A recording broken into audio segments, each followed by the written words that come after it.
Bismillahirrahmanirrahim. Assalamualaikum warahmatullahi wabarakatuh.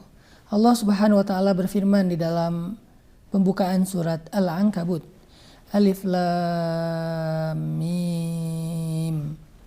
Ahasiban nasu an yutraku an yaqulu amanna an yaqulu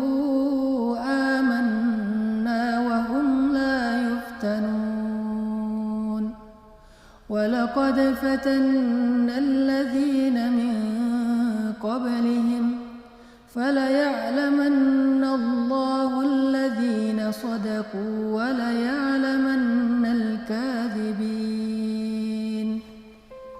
Yang artinya Alif Lam Mim. Apakah manusia mengira akan dibiarkan saja mengatakan kami telah beriman, mengatakan kami telah menjadi muslim, mengatakan kami adalah hamba Allah, wahum la yuftanun, sedangkan mereka tidak lagi diuji. Walaqad fatanna alladzina min qablihim, padahal kami telah menguji orang sebelum mereka. Bilal diuji, kemudian Zinnairah diuji, keluarga Yasir diuji, Yahya alaihissalam diuji, Zakaria alaihissalam diuji, Ayyub alaihissalam diuji, Musa alaihissalam diuji, Rasulullah sallallahu alaihi wasallam diuji dengan berbagai macam ujian. Walaqad fatanna alladzina min qablihim, sungguh kami telah menguji orang-orang sebelum mereka. Fala ya'lamannallahu alladzina shadaku, sehingga Allah akan lihat siapa di antara mereka yang jujur ucapan kami berimannya. Wala ya'lamannal kadzibin, dan Allah juga akan mengetahui siapa yang berdusta.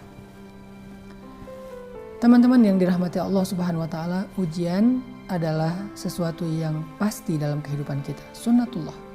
Seseorang ada yang diuji karena Allah ingin menghapuskan dosanya, karena Allah ingin mengangkat derajatnya. Maka ujian ini menjadi sesuatu yang baik bagi dia.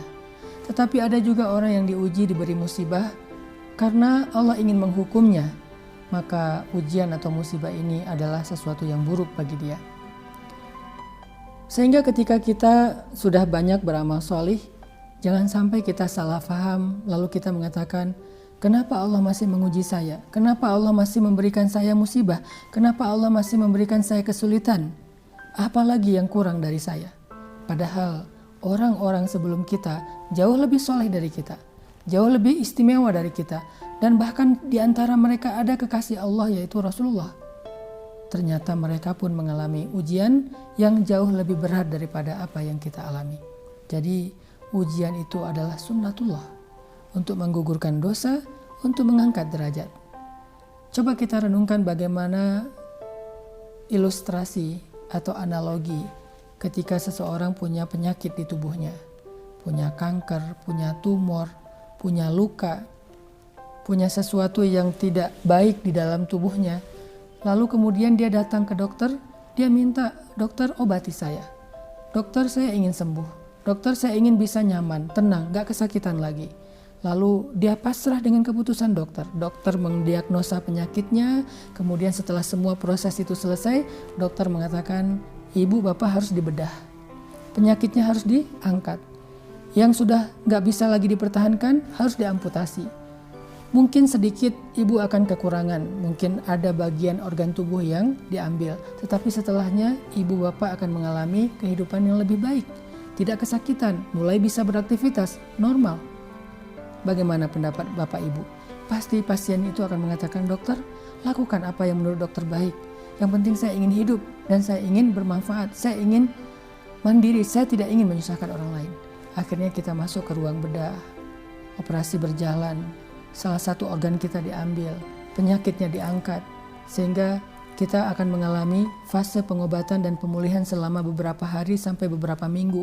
Setelah semuanya berlalu, maka kita akan mengatakan terima kasih dokter. Bahkan kita rela bayar berapapun kepada dokter itu ketika dia mampu mengangkat penyakit kita. Lalu kenapa kita mengeluh kepada Allah ketika Allah ingin mengangkat penyakit dosa-dosa kita di masa lalu? Penyakit yang ada di hati kita. Mungkin dengan sedikit rasa yang tidak nyaman, seperti dokter mengangkat penyakit itu dengan bedah, dengan operasi.